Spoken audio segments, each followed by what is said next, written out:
Everyone, welcome to Plants and Politics. I have a few updates to share in regard to the Daniel Prude case. As you may recall, Prude was the naked man shown on police camera footage who died after Rochester, New York police placed a bag over his head and then pressed his head into the pavement and knelt on his back until he stopped breathing. I posted the video a while back. If you want to go watch it, it is very disturbing, but I urge you to do so you can understand the rage that's taking over this country and why so many Americans want to defund the police.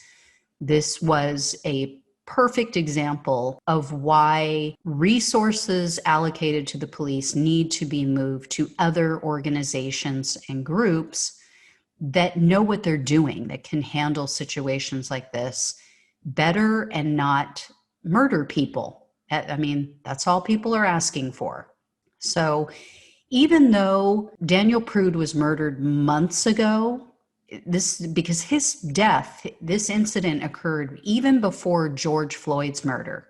It wasn't until Prude's family released that video and until people poured out into the streets to protest yet again the murder of another unarmed Black man that finally officials decided to take action.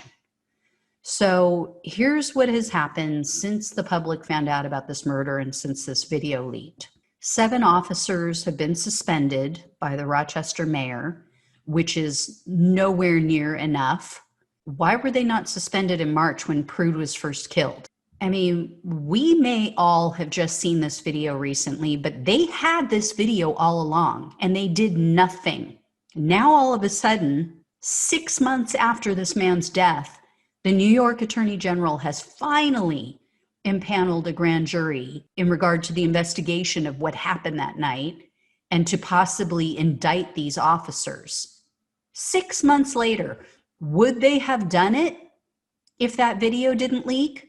Would they have done a damn thing if his family didn't get this story out into the media?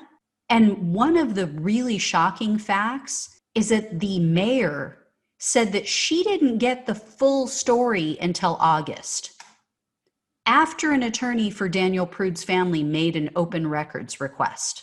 So she alleges that the Rochester police chief, LaRon Singletary, told her that Prude died from a drug overdose while he was in police custody. That was his excuse. Now, there was PCP found in Prude's system, but that is not what he died from. The coroner, the medical investigator, specifically noted he died from homicide because they literally choked the life out of him. So first, either the police chief lied or he was lied to by his officers. And that indicates a consciousness of guilt on someone's part. You don't lie about the way things went down if you know that you're not culpable, if you know that there's nothing to lie about. Unless you feel guilty about something, why would you lie? And second, are you telling me that she's that gullible that she believed it?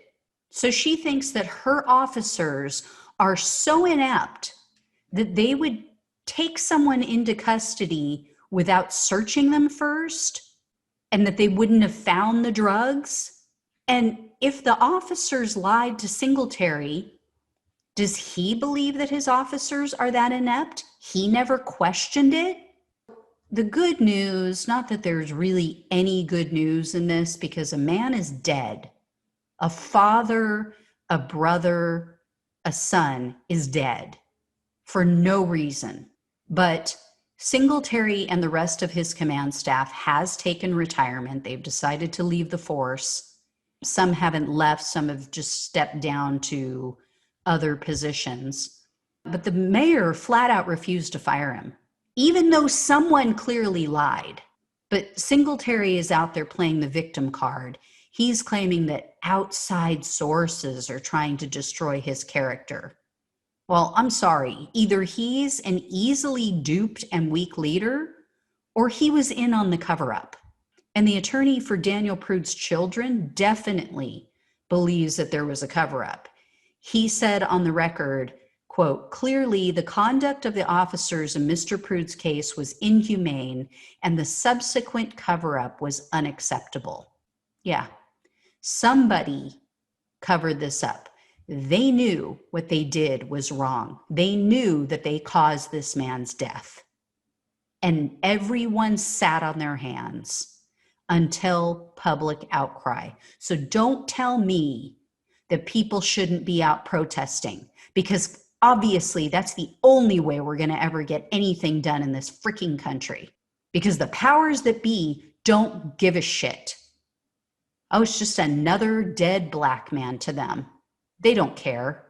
So sick of this stuff, you guys. I am just so absolutely disgusted by the callous and uncaring leaders, quote unquote leaders, that we have in this country. Unless it affects them directly, they seriously don't give a shit. And because of qualified immunity laws, these heinous, racist, walking testicles who call themselves officers, who take out their own failures on people who have no way to defend themselves, they get to walk. They get to walk, and there's no consequences. Anyway, guys, as always, like, share, subscribe. I will talk to you soon. Stay safe out there and take care. Thanks for listening to Plants and Politics. The only way we can take our country and power back is to spread the truth and build an army. So remember to like, follow, subscribe, and share on Facebook, YouTube, and wherever you listen to your podcasts. Thanks again.